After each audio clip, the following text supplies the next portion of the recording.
Has served individuals with disabilities for nearly 4 decades. She serves as special education teacher, principal, federal programs director, and owned a private school for children as well. Dr. Aris is founded New Hope Advocacy, a non-profit organisation to advocate for troubled youths, parents, or children with disabilities. She's helped hundreds of families across America receive education, service, and support they need. Dr. Aris is currently developing New Hope Global Residential Academy to provide meaningful education and vocational training for undeserved youth and young adults. So I'm very excited to welcome Dr. Teresa, our next speaker, to the stage. Thank you, Nick. Thank you so much for that lovely introduction. Oh my goodness, what a platform of amazing people we have heard from up to this point. And I am so grateful to have been able to listen to these amazing speakers prior to the opportunity to talk.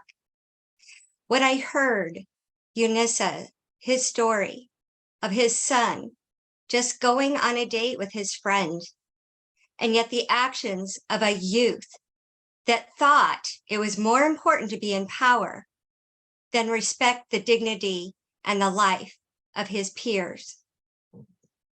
Miss Cheryl grew up, had a life, had a career, and in one day that was taken away from her. When she gave her story, she mentioned that she was a mother at that time. What could her children have been going through at that period of time? Their mother, who was filled with strength in their lives, all of a sudden needed them. Faith in Kenya, the impactful, amazing person trying to empower men and boys in order to decrease the generational violence, or I'm sorry, the gender violence in a country that is so critical to our youth, not just decreasing the violence, but increasing the self-awareness, the self-respect, the respect and dignity for humanity and for the people that we share this earth with. What amazing story Miss Faith has and what she's doing, and Anna, the world traveler, who reminds us that our power is bigger than the length of our skin. It exceeds.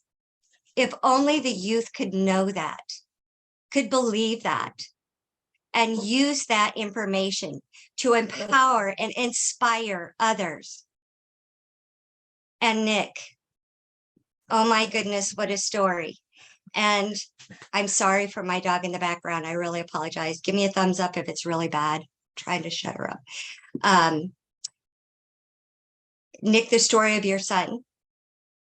I can't imagine what was going through your heart. And still you went to work. You went home. You were a father. You were a husband. You were an employee. You were still taking care of business.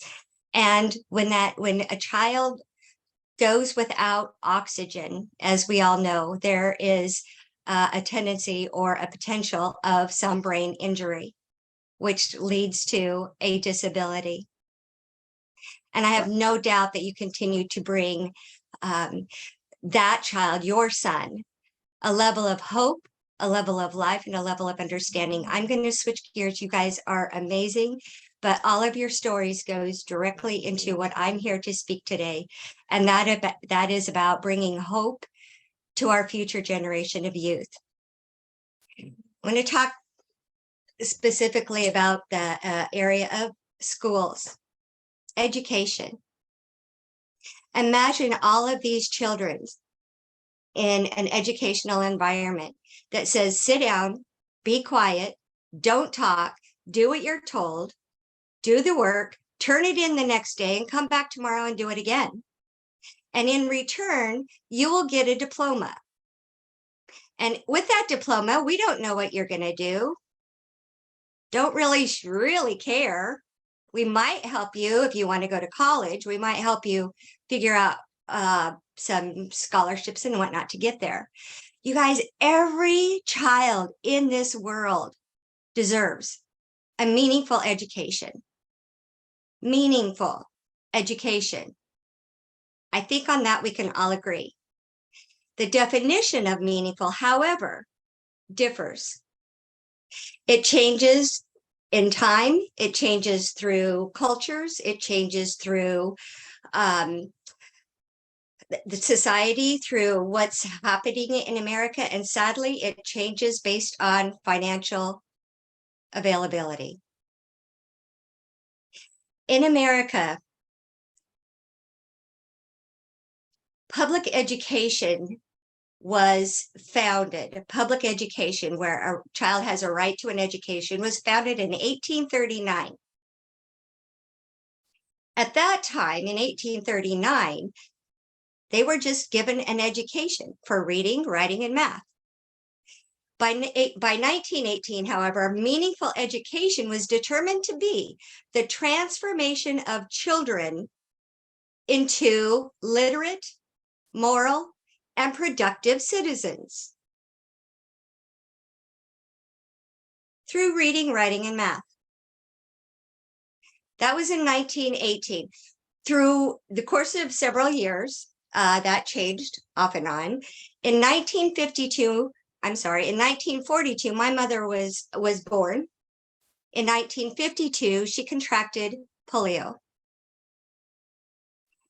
Because of the effects of polio on her body, both mentally, physically, she ended up not being allowed to go to school.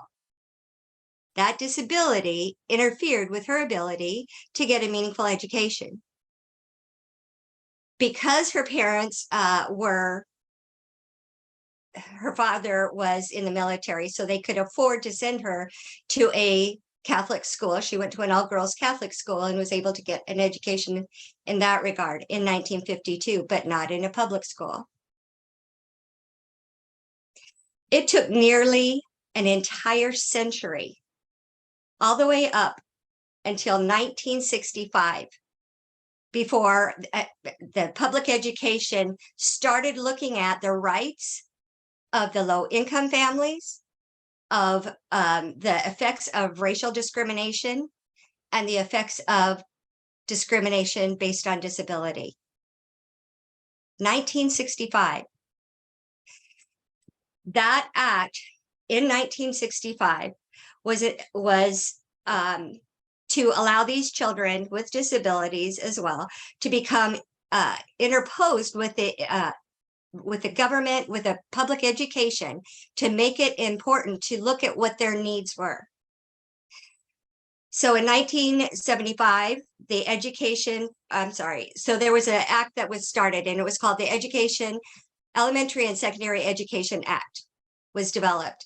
And that was an act that said, we're not only going to look at everybody as a whole, but we're going to start looking at and disaggregating the different levels of abilities of the kinds of children that we serve.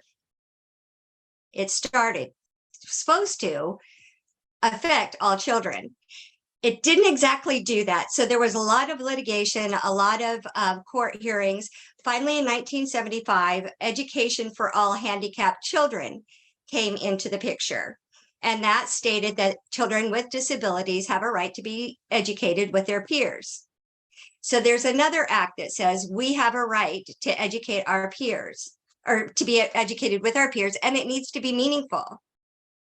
That has gone through several revisions until in 2004 was the most recent. Education for All Handicapped Children changed to Individuals with Disabilities Education Act. And now that takes more of a stance, a more legal stance for children with disabilities birth through the age of 21. Let me repeat that, birth through the ages of 21 in America. And I've talked to others in other countries as well. There are similar laws that regulate and provide support for parents of children with disabilities, for the individuals with disabilities. We have to start looking at what our youth need and stop looking at education as a one size fits all in order to get our children to what? To who's meaningful? What is meaningful? What was meaningful? What is meaningful to Nick's child? What was meaningful to the child that took the life of Eunice's son? We have to start looking at the mental, emotional, physical, and academic limitations of these kids, address these needs in our educational environment, or we are going to continue to put out a generation of youth that fight fires with weapons, fight disagreements with weapons, that do not have an understanding and a compassion for their peers, but instead they're going to look for ways to control, manipulate, and get what they want one way or another. There is a way to make a meaningful difference to these children. And that's why we're here today, to save the life of our youth across this world. Together, we can make a difference. I'm so grateful to be here. Thank you so much. Again, this is New Hope Advocacy.